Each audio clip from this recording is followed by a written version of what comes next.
세상에는 많은 약속이 있는데 이 약속이 확실히 지켜진다는 보장은 잘 없습니다. 국가 간의 관계도 이해관계에 따라 달라지기도 하고 개인도 마찬가지입니다. 오랫동안 사귄 친구라 하더라도 신경을 쓰고 빠짐없이 잘 살펴보아야 손해나 또는 사기를 당하지 않습니다. 그런데 하나님과의 약속은 다릅니다. 이 약속에는 손해나 계약의 불이행을 걱정할 필요가 없습니다. 신실하신 하나님과의 약속이기 때문이고 동시에 하나님의 가장 귀한 아들의 흘리신 피로 맺어진 언약이기 때문입니다. 이렇게 귀중한 약속은 우리의 힘으로는 얻을 수 없는 구원을 허락하시는 하나님의 사랑입니다.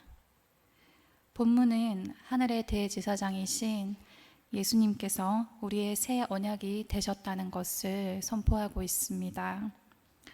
하나님께서는 새 언약을 이 땅에 베풀어 주셨고 예수 그리스도를 언약의 중보자로 세워주셨습니다. 구약의 언약은 돌판에 새겨지게 되었지만 새 언약은 성도들의 마음과 생각에 새겨지고 영원한 생명을 보장하고 있습니다. 이제 성도들은 새 언약의 예수 그리스도를 의지하며 살아가야 합니다. 새 언약 안에는 하나님께서 백성들의 죄를 용서하신다는 약속도 들어 있습니다. 옛 언약은 범죄할 때마다 제사장에게 가서 속죄 제사를 드려주기를 요청해야 했지만 새 언약 아래 있는 사람들은 이제 그럴 필요가 없습니다. 예수님께서 모든 죄를 사해버리는 제사를 드리셨기 때문입니다. 하나님은 새 언약에 참여하는 사람들의 죄를 다시는 기억하지 않으십니다. 그리스도인들은 범죄할 때마다 하나님께 나아가서 겸손하게 용서를 구하고 다시는 그런 죄를 짓지 않도록 끊임없이 노력을 해야 합니다. 오늘 본문의 말씀은 새 언약을 선포하신 하나님과 인격적인 교제를 하고 그리스도의 십자가로 제사함을 얻어 구원을 얻고 예수 그리스도를 믿어 영원한 복을 누리는 것을 말하고 있습니다. 급변하는 세상 속에서 또 불안한 미래를 준비하면서 하나님께서는 오늘 말씀을 통해서 우리가 어떻게 살아가기를 원하실까요? 첫째로 하나님께서는 우리가 새 언약을 선포하신 하나님과 인격적인 교제를 하기 원하십니다. 본문 11절입니다. 함께 읽어보겠습니다. 또 각각 자기 나라 사람과 각각 자기 형제를 가르쳐 이르기를 주를 알라 하지 아니할 것은 그들이 작은 자로부터 큰 자까지 다 나를 알미라.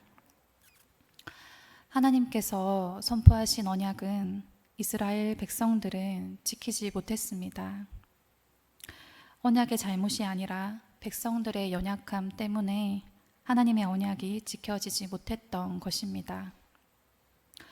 하나님의 백성들이 지킬 수 없었던 언약이기에 이 언약은 불완전했고 하나님께서는 옛 언약의 불완전한 부분을 완전케 하셔서 새 언약을 선포하셨습니다.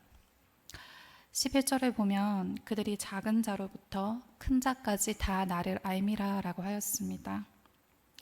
하나님의 나라가 세상과 구별되는 점은 하나님의 나라에는 작은 자로부터 큰 자까지 하나님을 안다는 것입니다. 알다라는 것은 하나님과 인격적인 교제를 하고 하나님의 보호하심을 받으며 살아갈 수 있다라는 것입니다. 하나님은 인간의 조건을 보지 않으시고 그리스도를 마음에 새긴 사람들과 아주 친밀한 교제를 나누기를 원하십니다.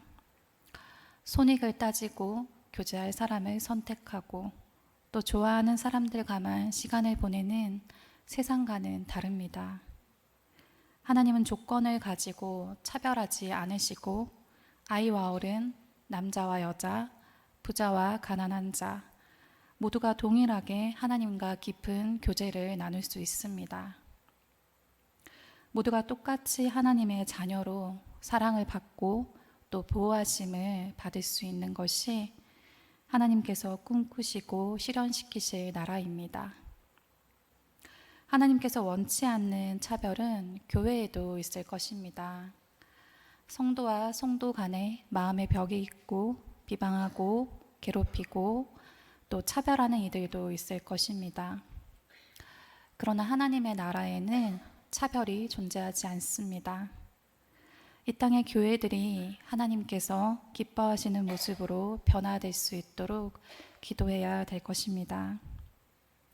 새 언약을 선포하신 하나님과 인격적인 교제를 하고 또 하나님의 보호하심을 받는 모든 성도님들이 되시기를 소망합니다.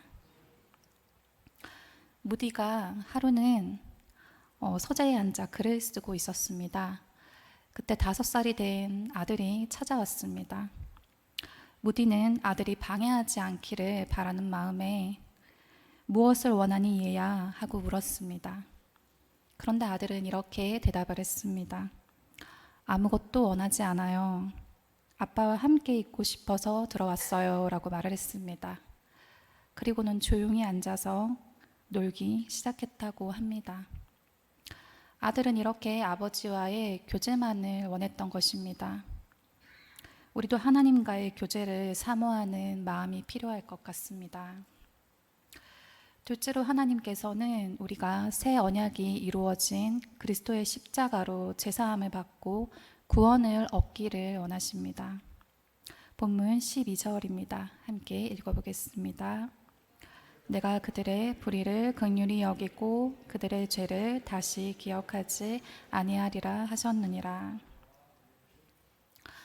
이 말씀은 용서의 말씀입니다. 새 언약은 그리스도께서 십자가에 죽으심으로써 이루어지게 되었습니다. 그리스도의 십자가를 믿고 받아들이는 자만이 제사함을 받고 구원에 이를 수 있다는 말씀입니다. 구약시대 백성들은 자신의 죄를 위해서 반복해서 제사를 드려야 했지만 신약시대 성도들은 예수님께서 십자가 위에서 드린 한 번의 제사로도 만족할 수 있습니다. 왜냐하면 십자가에 달리신 예수님을 믿는 자의 죄에 대해서 하나님께서 더 이상 기억하지 않으시기 때문입니다. 새 언약에 속한 성도는 오로지 믿음을 통해서 구원을 받습니다. 새 언약에 속한 자는 십자가에 달리신 예수님을 바라보기만 하면 치명적인 영혼의 질병을 치료를 받게 됩니다. 유대교 랍비들이 가르침을 보면 구원을 위해서는 믿음 외에도 인간의 공로가 있어야 한다고 합니다. 율법을 실천하면 하나님께 권리가 생기는 것이고 또 율법을 어기면 부채가 생기는데 이 부채보다 권리가 많을 때 구원을 받을 수 있다는 것입니다. 그런데 이들의 노력이 구원과 어떤 관계가 있을까요? 야고보서에 의하면 율법 규정을 완전하게 지켜도 한 규정만 어기면 모든 율법을 범하는 것과 동일한 죄를 짓는 거라고 했습니다. 하나님께서 정하신 수준으로 완벽하게 율법을 지킬 능력이 없는데 이 율법을 완벽하게 지키고 구원을 받는 것은 불가능합니다. 인간은 자신의 노력으로 구원을 받을 수 없고 또 죄악으로 받는 영벌의 심판을 면할 방법도 없습니다. 오직 하나님의 용서와 또 용서를 위한 그리스도의 십자가만이 죄와 심판의 영원한 고리를 끊을 수 있습니다.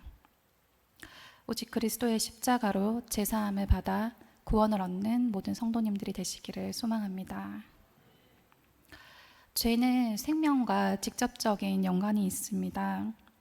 가장 죄악된 마음을 먹으면 가장 죄악된 일을 저지르게 됩니다. 그것은 살인입니다.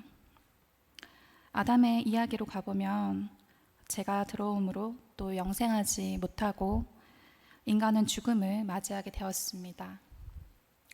그래서 죄가 씻겨짐으로 영생을 얻게 되는 것입니다.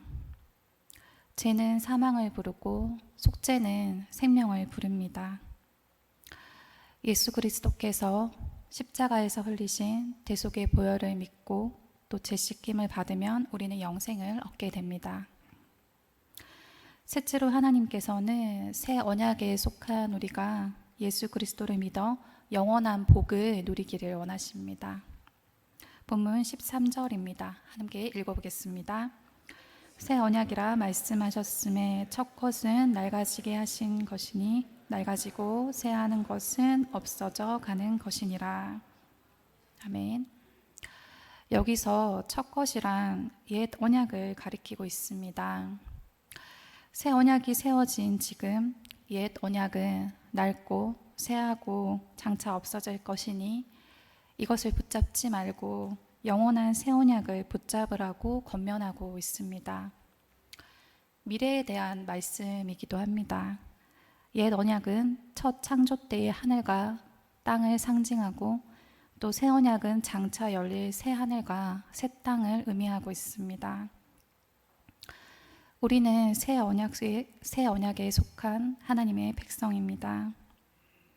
그렇기 때문에 우리 마음에는 이 새 언약이 기록되어 있어야 합니다. 우리가 그 언약을 의식하지 못하고 살아간다면 우리는 아직 새 언약을 통한 큰 구원을 확실히 깨닫지 못하고 있는 것입니다. 이러한 말씀이 우리에게 주는 영적 메시지는 곧 없어질 것을 쫓지 말고 다가올 새 하늘과 새 땅을 위해 미리 준비해 두라는 것입니다.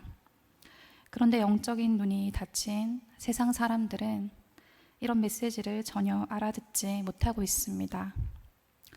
세상 사람이 누릴 수 없는 특권과 복이 담겨 있는 말씀이고 또 세상과 구별되는 삶을 살아야 한다는 말씀입니다.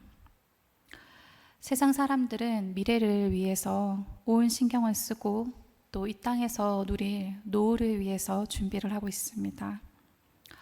불확실한 노년기를 위해 준비를 하고 있고 또 죽음 이후에 대해서는 대책을 세우지는 못합니다. 어떤 분은 자신의 말년을 위해서 세상에 매달리고 있는 사람들에게 이렇게 말을 했습니다. 이 세상에는 죽을 준비 없이 살며 살 준비 없이 죽는 사람이 너무 많다. 죽음에 대해서 아무런 준비 없이 살아가고 또 죽음 이후에 또 영원한 삶에 대해서 아무런 대책 없이 죽는 자들이 너무 많다는 것입니다. 그럼 죽을 준비를 하면서 살고 또 살 준비를 하면서 죽는 것은 무엇일까요? 우리의 미래를 준비하는 가장 현명한 방법은 예수 그리스도를 믿고 섬기는 것입니다. 새하늘과 새 땅의 영원한 주인이시기 때문입니다. 더 넓은 눈으로 사후의 세계를 또 바라보면서 영원을 위한 준비를 해야겠습니다. 그렇게 할 때 영원토록 또 새하늘과 새 땅에서 사는 복을 누리게 될 것입니다. 예수 그리스도를 믿어 영원한 복을 누리는 모든 성도님들이 되시기를 소망합니다. 인간은 누구나 죽게 되는데 그리스도 안에서 또 영생을 얻은 사람은 두렵지 않습니다. 죽음은 영생의 출발이고 또 죽음을 준비하는 사람은 가치 있는 삶을 살아갑니다. 몽테뉴는 말했습니다. 미리 죽음을 생각해 두는 것은 자유를 예상하는 것이다. 어디서든지 그것을 맞이할 준비를 갖추자. 생명을 잃는 것이 불행이 아니라는 것을 아는 사람은 이 세상에서 불행하게 살지 않는다. 사람에게 죽는 법을 가르치는 것은 곧 사는 법을 가르치는 것이다 라고 하였습니다. 하나님께서는 새 언약을 선포하신 하나님과 인격적인 교제를 나누고 또 그리스도의 십자가로 제사함을 받아서 구원을 얻기를 원하십니다. 그리고 예수 그리스도를 믿어 영원한 복을 누리기를 원하십니다. 하나님께서는 그리스도를 보내어 생명의 언약을 맺으셨습니다. 우리는 이 은혜를 따라서 새롭고 거룩한 모습으로 변화하고 또 날마다 아름다운 삶의 열매를 하나님께 드리도록 해야겠습니다. 예수 그리스도를 믿고 섬기며 영원한 복을 누리는 모든 성도님들이 되시기를 소망합니다. 기도하겠습니다. 하나님 아버지, 하나님과 인격적인 교제를 하며 그리스도의 십자가로 제사함을 받아 구원을 얻는 은혜를 주심에 감사드립니다. 예수 그리스도를 믿고 섬기며 영원한 복을 누리는 주의 백성들이 되도록 인도하여 주시옵소서. 온전하신 예수님을 통하여 더 좋은 언약을 세우시고 그 말씀을 저희들의 마음에 새겨주심에 감사드립니다. 주님과 동행하며 마음의 평강을 누리는 삶이 되게 인도하여 주시옵소서. 감사드리며 예수님의 이름으로 기도드립니다. 아멘.